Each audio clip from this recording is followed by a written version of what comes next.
Hello everybody, it's Margaret here with 60andme. Thank you so much for being here. I want to talk to you today about something that I think is on the mind of a lot of older women, and that is the memories that we have of our past and the legacy that we want to leave behind us. Now, I don't know about you, but I spend a lot of time, especially in the nighttime, thinking about the past and memories of wonderful things that have happened to me in my life, just how precious it's been.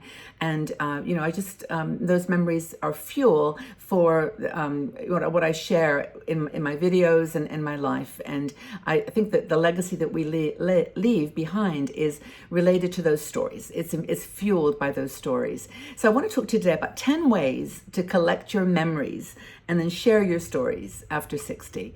So one of our bloggers, Pat Skeen, wrote this article, which I'm going to leave the link to, but it's a really great article about reminding us, how many times have you said to yourself, oh my gosh, I wish I'd asked my mom those questions, or I wish I knew more about my dad and his experience, when he was young. And I think that, or a relative that maybe was a distant relative that has just died, and I knew nothing about that person. And you probably said it many times yourself. I know I have said it, especially if you lose someone in an unexpected way or you lose them very young. My mom died when she was just 50 years old, and I honestly don't know much about her life. I know her brothers and sisters. I know the basics, but not about her. And a little bit. We did share a bit, but not enough. And I really wish that I'd encouraged her to tell me more of her stories. It's the stories, isn't it? It's not just the facts. It's the kind of the little stories that are woven into that. So for yourself, there's no need to write an autobiography. You don't have to do a big thing. It's just a matter of seeing that your stories that you've lived, the things you've done, are the roadmap of your life. And it's there's like a dotted line. I always thought it'd be kind of fun to do a book, that kind of had, like the turn the pages, and then like you go to a new decade, and then a new decade. Maybe a scrapbook is a great way to do that. But I think that recognizing that we have this roadmap, this is what these lines on our face are all about too, all the smiles, all the tears, all the things that we went through in our lives. This is what has made us who we are today. And when we were younger, we didn't have a lot of time to do this. We just kind of got on with our lives, with our careers, with all that busy stuff that we had to do. But now we can sit back and say, wow, that was kind of interesting. And in fact, when I tell people some of my stories about where I lived and what I did, people go, oh, Margaret, you should write a book because it's so interesting. And I think, interesting? That was just, what we did. And you probably say the same. It's like, oh, I moved 10 times. Yeah, that was an interesting thing. And there's a story behind all the moves and about all these things. So now that we've got this time, a little bit more time on our hands, we can now think about how to kind of, dust off the cobwebs of the past and look at our past like a movie, look at it like a progression. And I remember, I think it was Steve Jobs said something like, we don't know the meaning of things we don't know why things happened in our lives until we look back from the end. And we look back from the end, being like the dots start to connect. I did that job there. I did this because it gave me that skill, which came in so handy later on when I did this. Or, something to do with your family. Like we made this decision, and wow, that led us to that. And if we hadn't moved to that place, we never would have met this person. And, it just goes on and on. You can see all the weaving of how things are woven in your life. It is like a movie. It's like the movie of your life. It's your movie. So what can you do?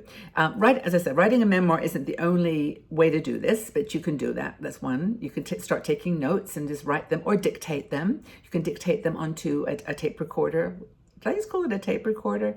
I think I call it a tape recorder. Whatever you call an audio recorder, and you can just talk through it, or you can actually do a video. You can do like a continuing video, the story of my life, chapter 1. And I think that would be really fun. But it's a reflection of who we are. So, but anyway, Pat has 10 things that you can do to collect your memories. Okay, here we go, 10 things. First one is pictures, of course. Go through your pictures. I have recently done a huge downsizing of pictures, and I've got everything, postcards particularly, the year, maybe who was in the picture if you can't remember, but pictures, just annotate them. If you annotate them when you take them or when you get a printed copy, a lot of people don't even have printed copies anymore though. And I'm kind of in the middle here, and I think that it's nice to have printed pictures. I have some small versions that I just put the date on the back. And if you can take the old ones and restore them now, so there's so many things you can do to not lose those old pictures too.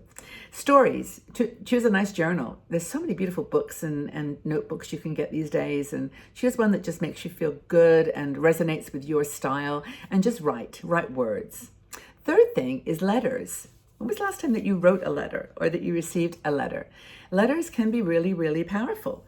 Maybe just write a letter to one of your children and tell them what it was like on their birthday. Instead of just a happy birthday, just say, this is what it was like. Nathan, when you were born, the sun was shining. It was a beautiful spring day.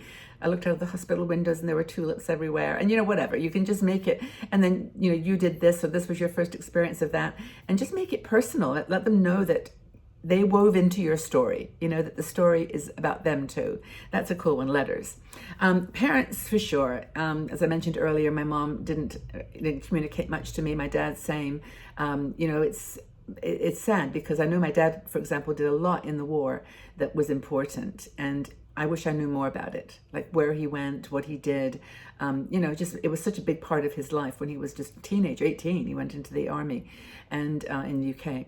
But anyway, there's other stories that are woven into my life too that I just wish there had been more. But parents, for sure. What jobs did they do? Where did they live? Who did they hang out with? Who were their friends? Who did they admire? Who were their heroes? Who were their people that inspired them? Those are questions you can ask them if you're fortunate enough to have a parent still with you, or just maybe dig through notes and try to figure it out. Genealogy is kind of fun too. A lot of people are doing that. Voices, we talked about that already. Use a voice recorder, tape recorder, to write down or to record the messages. Another one is a time capsule. This is a kind of a cool thing. You can do a time capsule when the kids are young and then open it when they're 18. Just like do it with that intention. I think that's kind of fun actually, to do a time capsule. I never did one, but has anyone done a time capsule? Like not just words, but you could have like of course pieces of their hair or pieces of artwork they did in school, or just like a time capsule of things that are happening right now, but then open it in 10 years time. That would be really fun. Or maybe 5 years. Kids probably can't wait 10 years. They'd forgotten about it by then. Another thing is recipes. If you've got some good recipes that you like to share, write them down. Sometimes I will never be known by the recipes that I created because I didn't create any. I was not a good chef or cook at all. My mom was. Wish I kept some of her recipes, but maybe that's a gift you can give to people. You can communicate something of yourself, what you put into your food.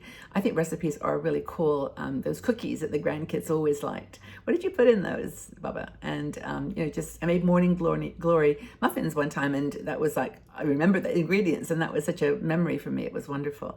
So heirlooms is another thing. If you've got heirlooms in your family that are precious, maybe write down a little piece of paper, like where it came from, where you got it, who the previous owners were, kind of what's special about it. Another thing is collections.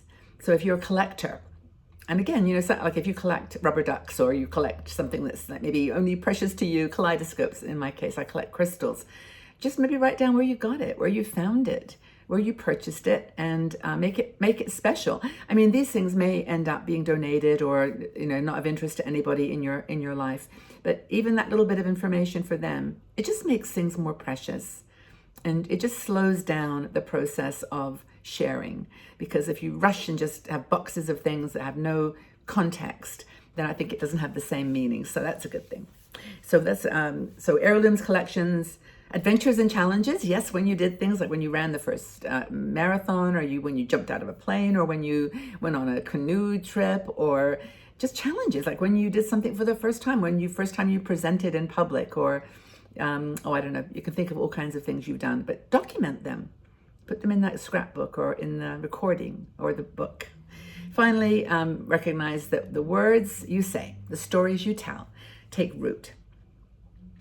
They are deeply buried in the ground of your family, the people that are important to you, your community, your friends. Those roots are growing into flowers of abundance that you may never see yourself, that you may not be able to experience, but you have done it. You have planted a seed a legacy that is powerful. And I think that's really, really important. But do it yourself and tell us what you're doing. How do you plan to tell your stories? Tell us how you're planning to tell your stories, which of those ways, or maybe something we haven't thought about. But know that we value you and respect you here. You're very precious, and appreciate so much the contribution that you make to me. Thank you so much. And let's hope for a legacy for all of us that is powerful, passionate, authentic, and real. I will be with you always, and I do hope that you're doing well wherever you are, wherever you're watching this, and take very good care. Stay well and know that you're loved. Bye-bye for now.